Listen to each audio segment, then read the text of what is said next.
morning. How are we? Labor Day. Can you believe that? September. How many days till Christmas? Never mind. Now, I mentioned a number of months ago some information on influencers, internet influencers, and how many people have so many Instagram followers and Twitter followers. And what's fascinating about it, there are some people, I know Ronaldo, for instance, he gets about $2.5 million just for making a post on any issue or any product. So if he makes an issue about a Nike hat, then he's going to get $2.5 million for that post. That's crazy. I do nothing but post the rest of my life. Now, I want you to think about influence. Who influences you? Who influences us? We live in culture, and culture influences us more than we want to believe. We'd love to say, well, I'm only influenced by Jesus and that's it. The only problem with that is it wouldn't be accurate. And I want to appreciate at least the cultural milieu in which we live, because it's going to dovetail with what we're going to study in the book of Mark in these weeks ahead. To appreciate what's going on and where we live, there are two main things we need to understand. One is the gospel. We need to understand the gospel. We need to understand what it is, the implications of the gospel, the broadness of the gospel, the depth of the gospel, the profound impact the gospel makes on individuals and therefore on cultures and communities. So we want to think about that, and we'll think about that all through the book of Mark. But the other thing we need to understand is times, the culture in which we live. You go back in the Old Testament, it says the sons of Issachar were wise. Why? Because they understood their times. The Bible's written in a time, right? The Old Testament, you go back to Moses, it was written in a culture, the Pentateuch was. And then the prophets were written in a culture. The New Testament's written in a culture. And a culture much, much, much different than ours, because it's an Eastern culture and we are Western. Now, some of us, those of us who are maybe a little bit older, we grew up in what's called modernity. And then many of you grew up in postmodernity, and now we're living in it. I've been inculcated by it as well.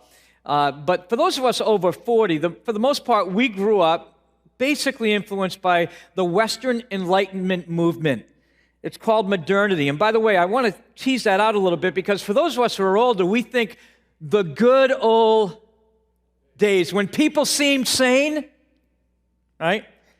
When, good was called good and evil was called evil, and we think, man, those were the great old days. Well, modernity began at the Renaissance. So you got to go way back, and because before that, it was basically a spiritual Christian worldview that influenced much of the globe beyond the Islamic worldview that influenced the rest of it. And so most of us grew up being affected by what happened then, because the Enlightenment was a rebellion against the Christian worldview.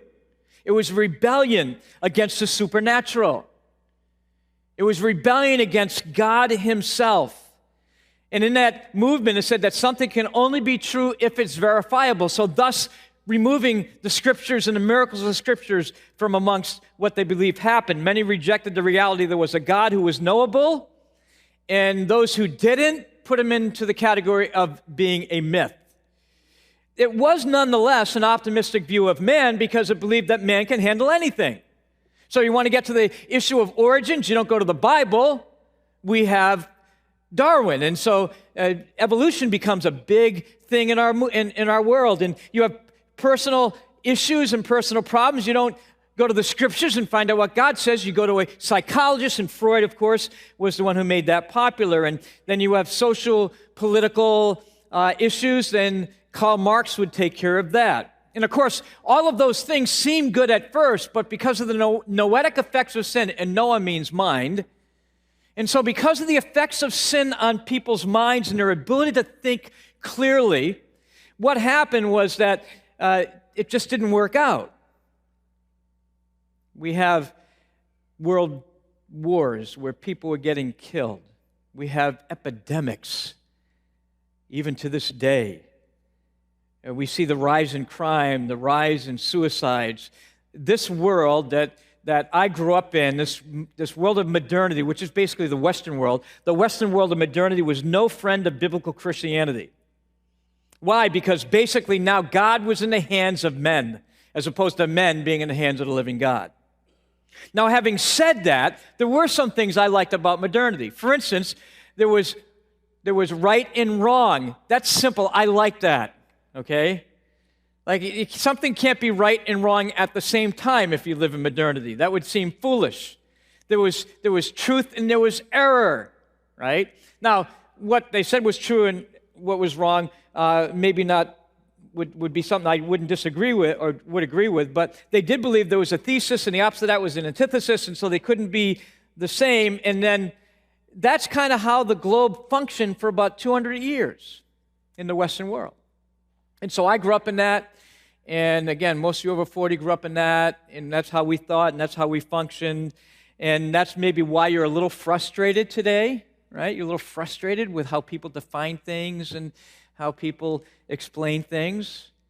The backlash of this, what we call postmodernity, really began in existentialism and fleshes out, I think, in full-blown hedonism, because it really is living for what makes you happy, no God. As a matter of fact, it could end up in nihilism, which is where Nietzsche was. And by the way, you remember, if you've read Nietzsche at all, Nietzsche declared over 100 years ago that God was dead, which, by the way, was news to God.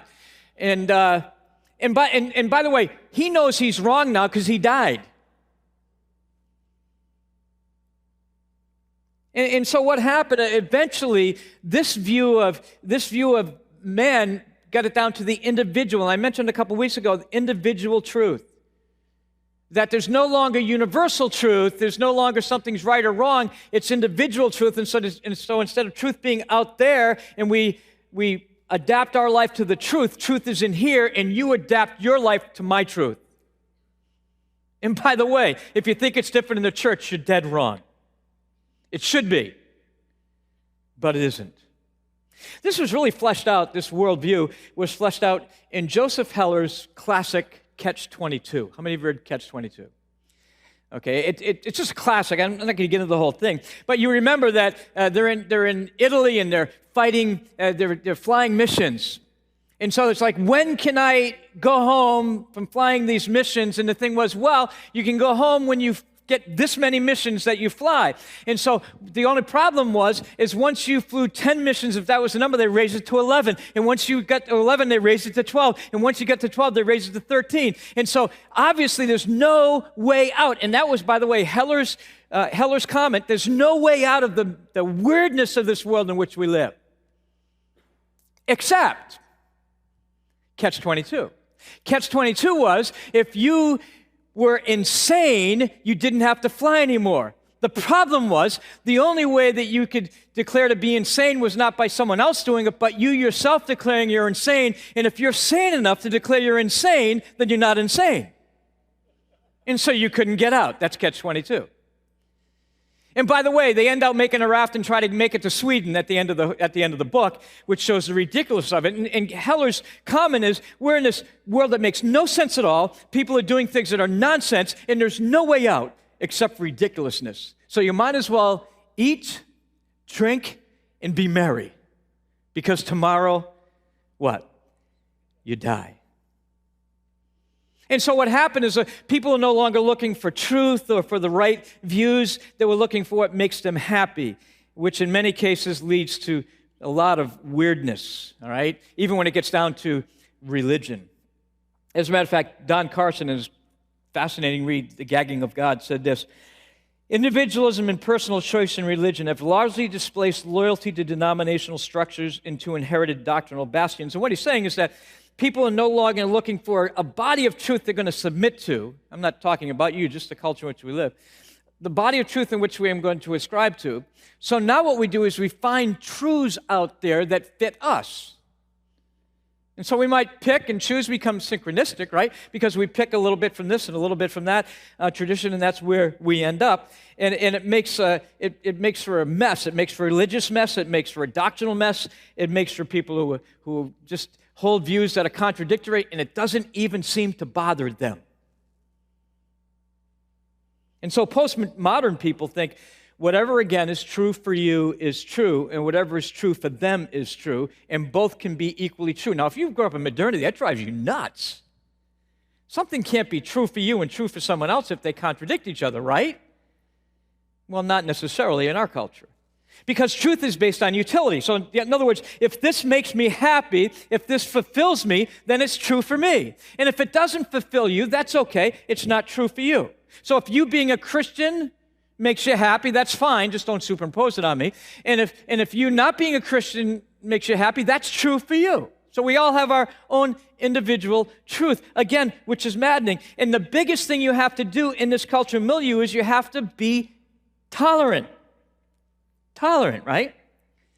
Tolerance is a big issue in our culture, and in our country. When you start pointing people to Jesus as the way, the truth, and the life, you are intolerant in our culture. That's being intolerant. As a matter of fact, in a New York Times op-ed, it said this: people who think, listen to this carefully because this is where we're living, right? Because the Times, whether you like it or not, and I don't, whether you like it or not, is really a heartbeat of a worldview that is massive in our culture. The New York Times said this: people who think they have the truth are dangerous. People who think they have the truth are dangerous. Everyone has the right, hear carefully, this is our culture, everyone has the right to determine what is right for him or herself. No one should try to press their view of truth on others. End quote. Now, how many have heard something like that or read something like that? Yeah, that's pretty prevalent today. Now, if you think through that statement, there's a fundamental problem with that statement. What is it? Well, when you say that there's no objective view of truth and no one should stress their view of truth on others, that's a view of truth that you're stressing on others, isn't it? Sure. When you say I shouldn't press my view of truth on others, you're doing exactly what you're telling me not to do. And so tolerance historically has not been the lack of a conviction that something is true. It's how you treat someone who disagrees with you. That's what tolerance is supposed to be, but that's no longer what it is. And so now it's basically, well, what is true for me is what makes me happy. By the way, even if I reject science, because the mantra today is follow the science, except when it comes to gender. Right? Follow the science. Well, if you're following the science, you're a girl. There's not a lot of openness for that. Well, I'm not actually following the science. See, it's a little bit crazy, right? And if something works for you, then it's true. It's really pragmatic at its point. And by the way, the important goal in this worldview, and it has affected me, I don't know if it's affected you, but I'll be honest enough, this affected me, is for me to find out what makes me happy. And so people even look for Christianity because they're looking for happiness, they're not looking for holiness.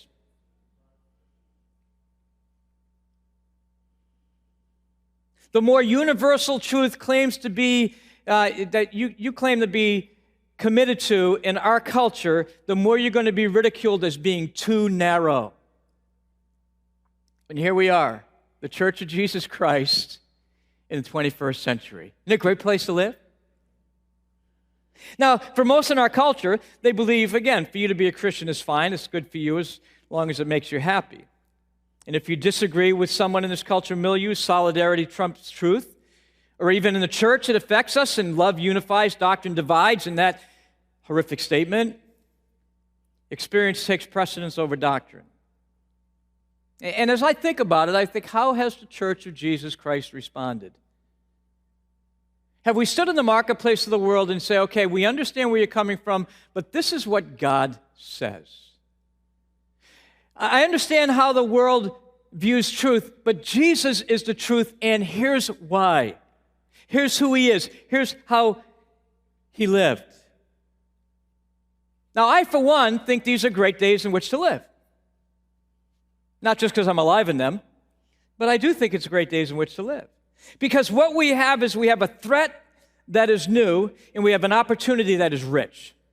Okay? We have a threat that's new. It's kind of a recycled one, but we have an opportunity that is rich. The threat that is new is that many people picture the philosopher.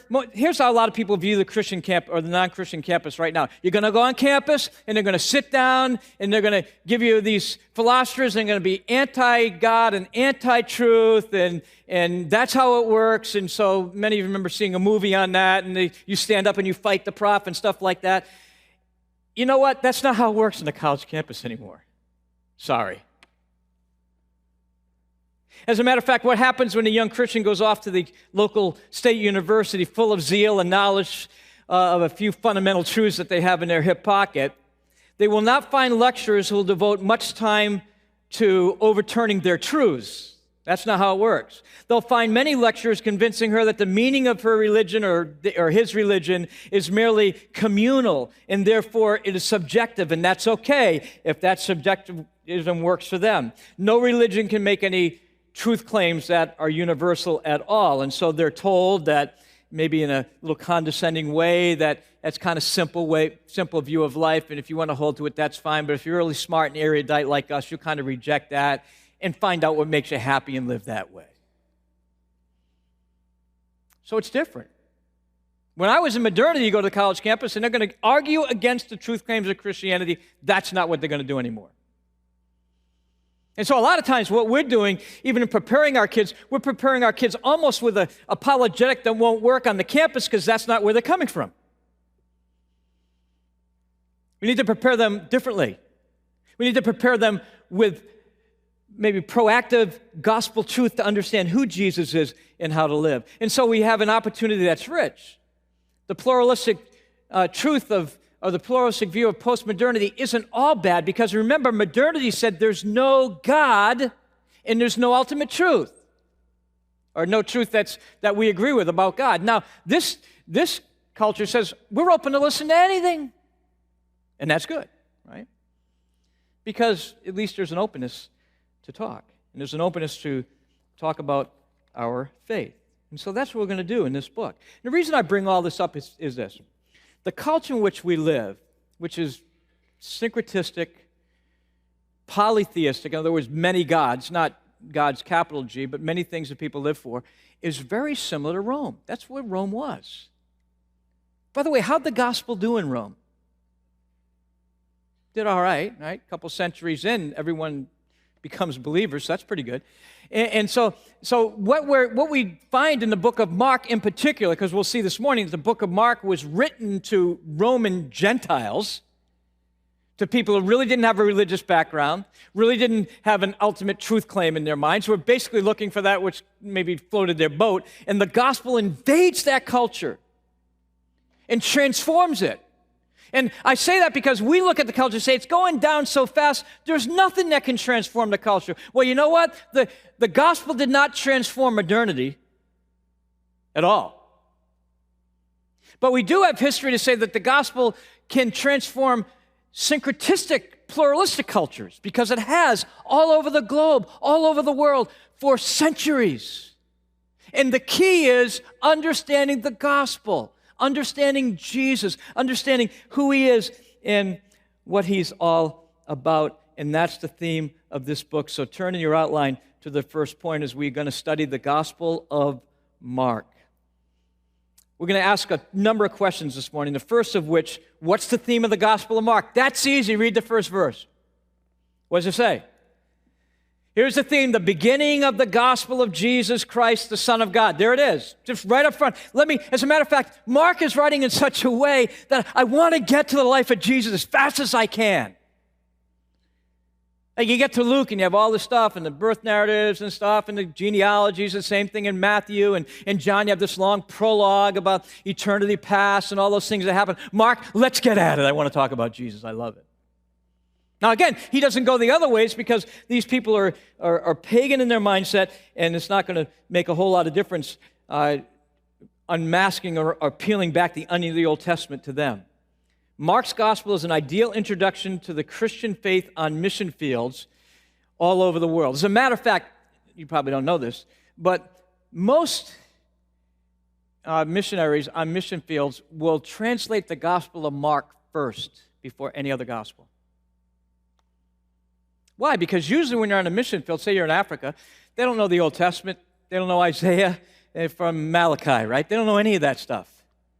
And so they just cut right through that and get right to Jesus. Who is Jesus? What did he do? How did he live? How did he die? And so what? And that's Mark. Very straightforward. Very in your face with the gospel. Now, the word gospel means what? Good news, right? The announcement of something that has happened in history, something that has been done for you, that changes everything. This makes biblical Christianity different than any other religion, or for that matter, any other worldview. The essence of other religions is giving you advice, is giving you some information, is giving you a how-to. In other words, this is what you must do to connect with God. This is what you have to do to live in order to earn your way to God. We can show you what you must do to earn God's favor. But the gospel says this is what has been done. This is what has been done in history. This is who Jesus is, God in the flesh. He died on the cross. He rose again from the dead. And we have a relationship with God based on what He did, not based on anything we do. You got it? That's the gospel. That is different. That's good news. If the good news is you got to try harder, that stinks. Why? Because no matter how hard you try, you can't live a perfect life. But if the good news is everything that needs to be accomplished for you to have a relationship with God has been done in Christ. It's all been paid for. When Jesus cried from the cross, "Tetelestai, it's finished," He meant it, period. And so now we just embrace Him, right? We humble ourselves and follow Him. We listen to His advice. Follow me, and I will make you a fisher of men. And so over and over in this gospel, Jesus is simply going to ask one question: will you follow me? Will you follow me? Will you follow me? Okay, secondly, what do we know about the author? Well, we know his name. What's his name? Come on. It's like right there at the top, right there. Mark. Yeah, very good. Okay. Or John Mark, right? He came from a wealthy family. His mother was Mary. She had a house with a big upper room in Jerusalem. Remember that? That's where we find out the upper room is mentioned over and over in the Gospels, and it's mentioned over and over in the book of Acts. The Last Supper was there. They returned after Jesus was crucified there. They waited for the Spirit of God there. The day of Pentecost started out there. They prayed. Remember, they all got together and prayed for Peter when he's in prison there, right? And even Peter came and knocked on the door and said, "I'm out." And they said, "You can't be. You're in prison." And so this is all happens in his house. And we know he travels with Paul and Barnabas. His cousin is Barnabas.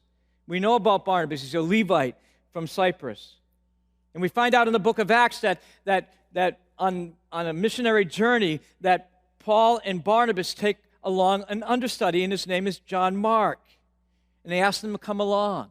And he comes along, and he goes to Cyprus and ministers there, and now they're going to make their way inland, and they're going to make their way up through some notorious mountains where there are robbers and thieves, and he kind of wimps out and goes home to mom. And then we know what happens. After a period of time, Paul and Barnabas come back. They give a report to the church. They say, "We're going to make another trip," and Barnabas says, "Hey, I got a good idea. Let's give John Mark another shot." And Paul says, "Jolly idea." Not exactly. You know, this is a job for men, not boys. This is serious stuff. He blew it. We don't need anybody weighing us down, not going. Barnabas says, "Come on, man, give the guy another shot." Now, I don't know if it's, Barnabas' relatives whispering in his ear, "Come on, you better take him again. He's driving me crazy." I don't know, right? But we know what happens is there is a great rift between these two wonderful men, and we know that Barnabas takes John Mark and goes to Cyprus, and then we know Paul goes with Silas, and the book of Acts follows Silas. Doesn't mean that what occurred in the life of Barnabas and John Mark didn't matter. It's just Luke followed them in the retelling of the story. What happened to John Mark? Again, he might have missed family. We don't know. What we do know is he made a commitment and he didn't keep it. Right? He made a commitment. He didn't keep it. "I'm going to go with you guys all the way," and he didn't keep it. when the going got tough, he went home. It's easy to quit, isn't it? And you have your reasons. And here's the thing, and they make sense to you.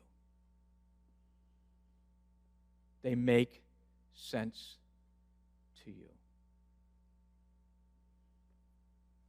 Well, I think Paul's point is ministries to the big boys. Barnabas' point is let's give someone a second chance. You know who was right? Yeah, both of them. Yeah, I think. I mean, later he becomes a fellow laborer and comfort to Paul. As a matter of fact, Paul, when he's in prison, says, hey, could you send Mark to me? He's useful to me. And I mean, he alone is useful to me. I'd love to have him so he knows that he's been restored. Do you know who did the restoration? It wasn't just Barnabas. You know who else it was? Peter. You think Peter had some experience in that? Yeah, Peter blew it, didn't he? And God restored him. And so what happens is Mark ends out in Rome with Peter. And Peter writes about that. Peter says that John Mark is his son or his convert, 1 Peter chapter 5 in verse 13. He was in Rome with Peter at that time. And when did that happen to him? Well, traditions outside the Bible say that he went to Alexandria in Egypt ultimately, and he died there in 68 A.D. Well, when was this gospel written? By the way, this is probably the one that I don't care, I know it's written. But it is significant, right? It's significant because we know it's probably written somewhere between, I'll tease this out a little bit, somewhere between when Nero started going crazy against Christians in Rome and the destruction of Jerusalem in 70 A.D. The reason we say that is because there's a prophecy that is kind of pre-filled in that. That's mentioned in the book of Acts, or the book of Mark, so we know it was probably written before that, and it was written after this great persecution had started. So I'm going to say about 65 A.D. If you just have to put something in your outline because you're a type A, you can put that as well. Well, to whom specifically was the Gospel of Mark written? I've already mentioned it, but it was Gentile Christians in Rome. And what makes Mark very interesting is very few Old Testament passages are quoted, right? Of course, the book that quotes the most from the Old Testament is Matthew. The book that probably leans the most in the Old Testament as far as its visual cues is John. Luke also leans into the Old Testament a lot. Mark doesn't do that. Why? Well, he's writing to an audience that really doesn't know the Old Testament. He's going to teach them part because the only scriptures they had, by the way, at that time was the Old Testament. Jewish customs are explained by Mark. You see that in Mark 7. Aramaic expressions are translated into Greek because they spoke, you understand that, right? They spoke Aramaic in Jerusalem. And they were translated into Greek. Mark's use of Greek was very straightforward.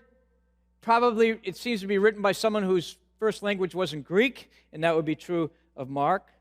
Mark identifies Simon of Cyrene as the father of Rufus. Well, what's that all about? Well, that's mentioned in Romans 16, and that would only be important to people who lived in Rome. Anywhere else, they wouldn't care who he's related to, but it meant something there, right? It would be like if I'm writing a letter now back to this place, and I say, oh, yeah, Dan Purcell, you know his dad, J.O., and that would make sense here. Now, if I was writing a letter to California and saying, oh, yeah, Dan and J.O. Purcell, I say, who are those guys? I don't care. But it meant something to the audience, and so he obviously was writing it to Rome because that's where they lived. Another thing that's important to remember is this is theological history.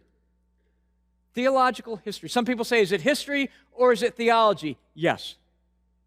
That's what gospel literature is. It's theological history. It's not just history written in order just to understand history. It's theological history to understand how God intersects with human history, and that's in the person of Jesus. I'll come back to that in a couple moments. The next question is, what is the purpose of the Gospel of Mark?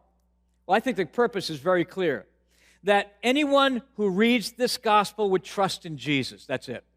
Anyone who reads this gospel would trust in Christ.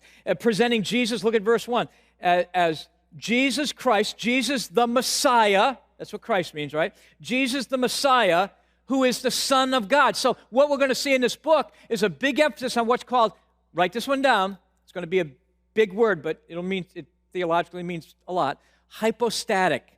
A hypostatic union. That means that in Jesus, we have someone who is fully God and fully man at the same time. Okay? That's a hypostatic union. Fully God, fully man. Not 50% God, 50% man. Jesus is fully God and fully man. 100% each. And so that's taught all the way through the book. Now, the purpose, I think, of the book was to emphasize the deeds of the Lord more than his words. This has least words that Jesus spoke than any of the Gospels. It's doing, it's motion, it's action. And I think probably if I would say, what's the key passage here, I want you to turn to Mark 10 for a minute. Mark 10.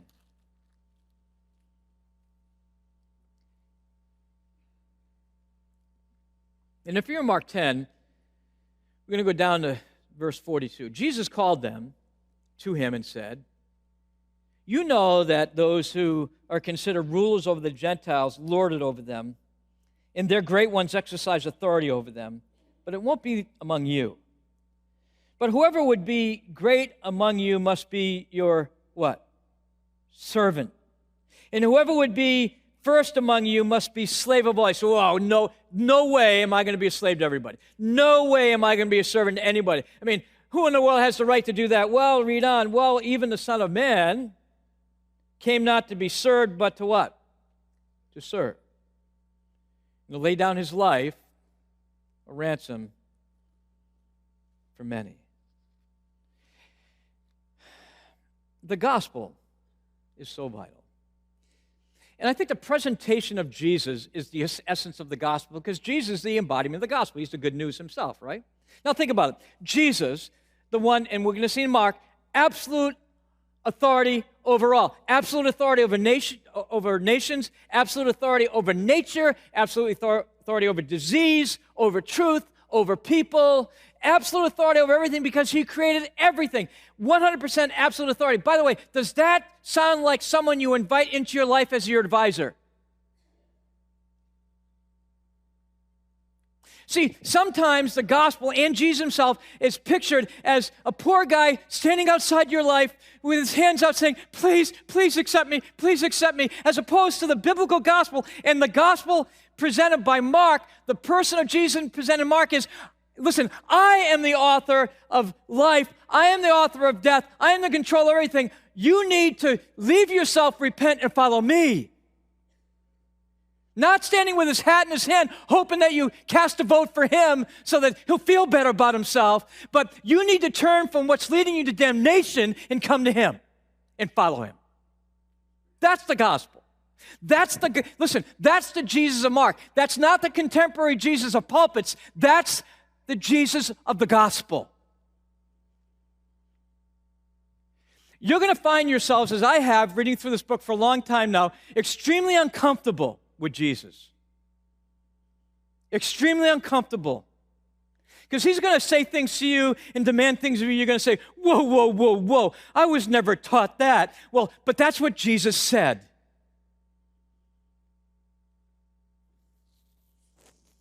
We've domesticated Jesus so much, he's not recognizable anymore.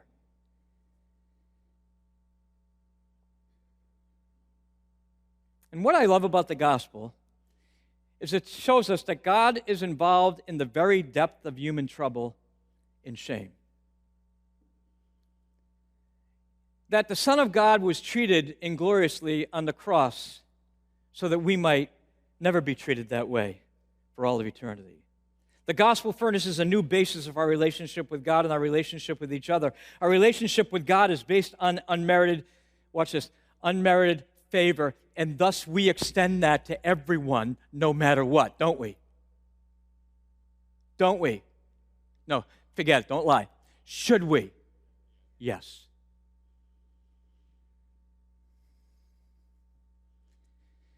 In some of the environments where people believe the most passionately in grace, sometimes I find less grace is shown there than anywhere else.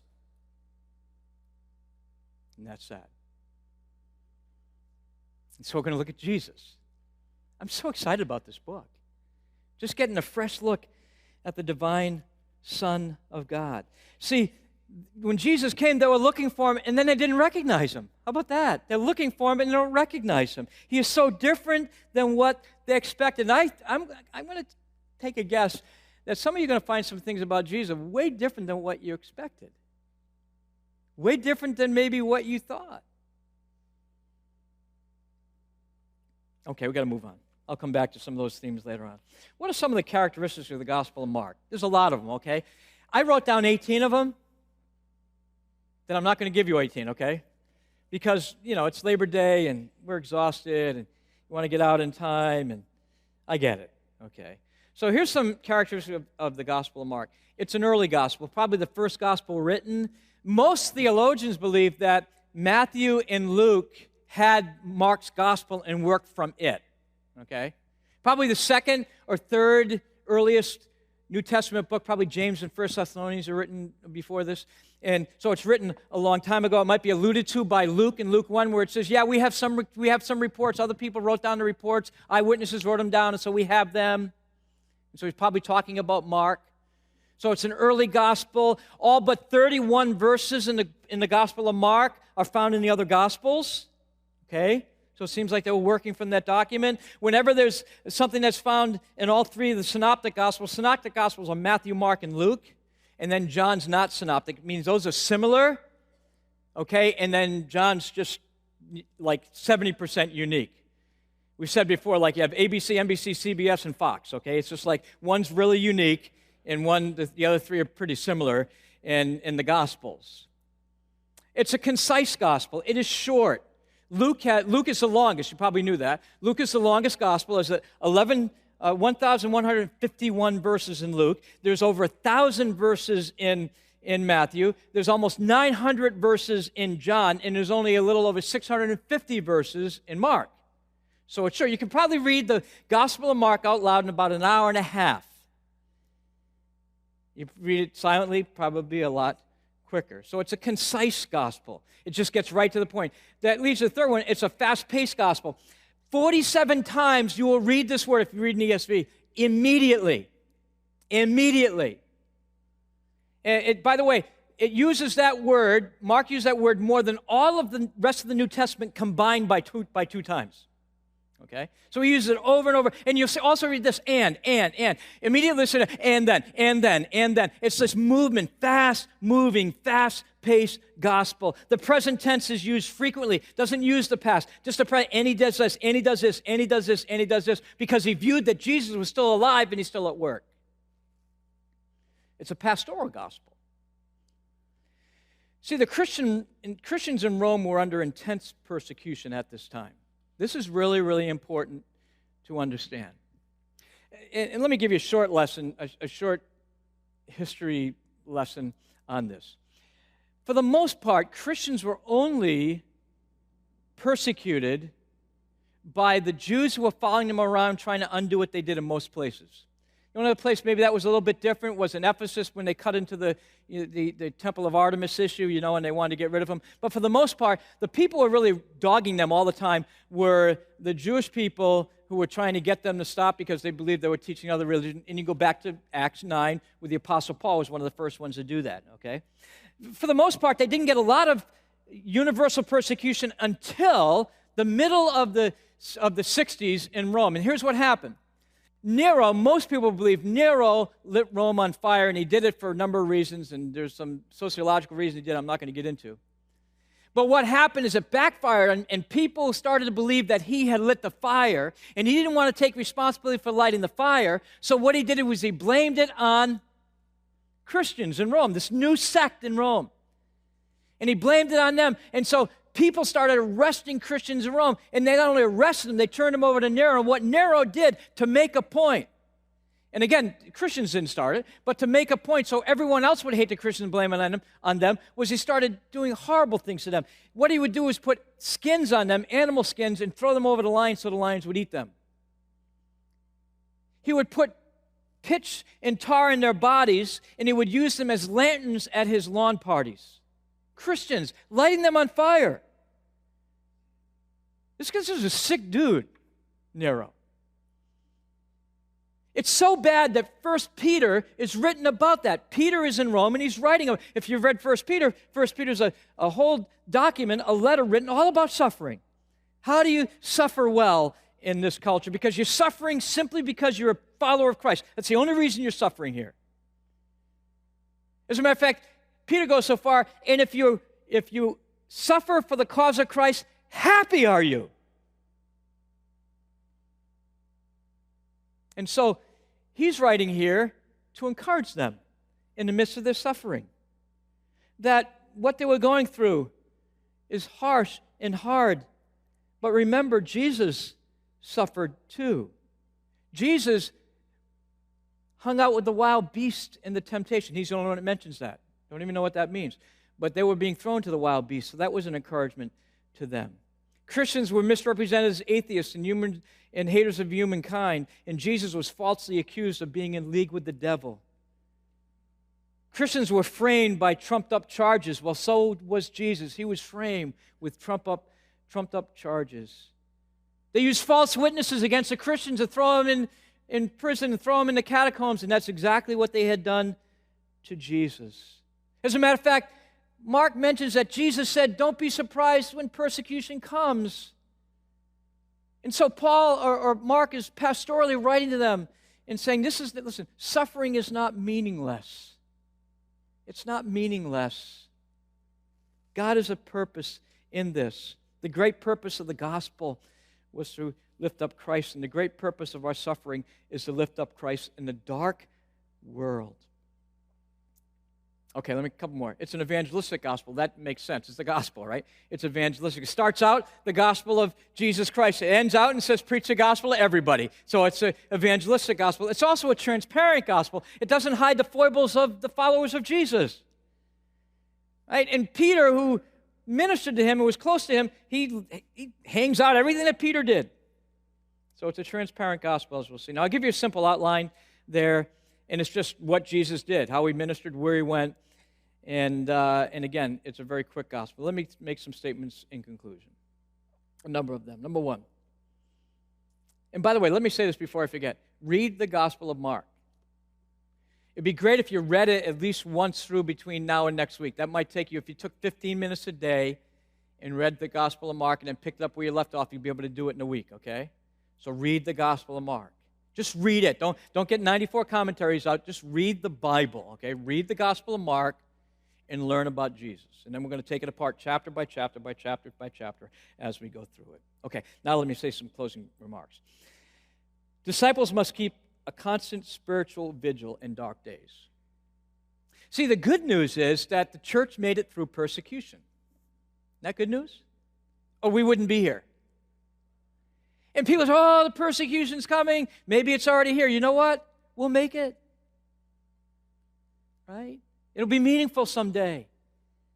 Secondly, disciples take Jesus as he is, as opposed to trying to make him comfortable. Got it? Disciples take Jesus as he is, as opposed to making him comfortable. Number three, disciples must continue to proclaim the gospel in the face of hostility. That's important. Why? Because we can get sidetracked and distracted from our primary call of presenting Christ. Isn't that true? Is that true? Can we get distracted from talking about anything other than Jesus? Don't shake your head. I mean, no. Let's be honest. And some things are meaningful, right? And they're important, but we can get sidetracked pretty easily. And so let's fight the temptation to get sidetracked. We can get sidetracked by vaccinations, get sidetracked by masks, we get sidetracked by secondary theological issues that don't really have anything to do with the gospel. We can get sidetracked by Gators versus Seminoles. That wouldn't be a fair fight. We get distracted by all sorts of things, can't we? Easy. Now, is it okay to have an opinion on those things? I have opinions coming out of my eardrums. Right? But let's not get sidetracked. I felt that if some of the energy that's taken by people to talk about so many things on social media now was replaced on the gospel, we might be doing better. Hello?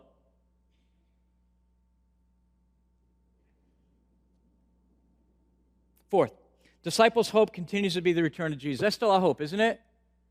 Listen, my hope is not everything returns to normal. My hope is Jesus.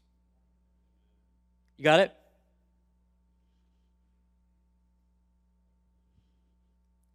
And I hope everything returns to normal. Okay? I'm with you, okay?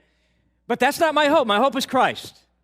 It may never return to whatever normal is, but my hope is Jesus, He's coming back. He'll make everything right someday. Is that good news to anyone? That's a hope. Okay, next. Disciples must be challenged by those who went before us not to give up. Not to give up. Looking unto Jesus, the author and finisher of faith, who for the, what? Joy that was set before Him endured the... Listen, I know that it's tough right now, but I don't see you hanging on a cross. He endured it. Keep on. Keep on. With a spirit of grace and humility. Two more. Disciples must remember that failure does not have to be final. Boy, is that good news to someone who fails a lot. Right? Failure does not have to be final. Mark, the failure wasn't final. I mean, how did he do after he blew it? Well, he wrote a gospel. We're reading 2,000 years. Are you going to write anything down today you think people are going to be studying in 2,000 years? Failure is not final. Doesn't have to be. Now listen, we can declare to someone, your failure is final, you're written off. Or we could respond like Jesus. Let's respond like Him.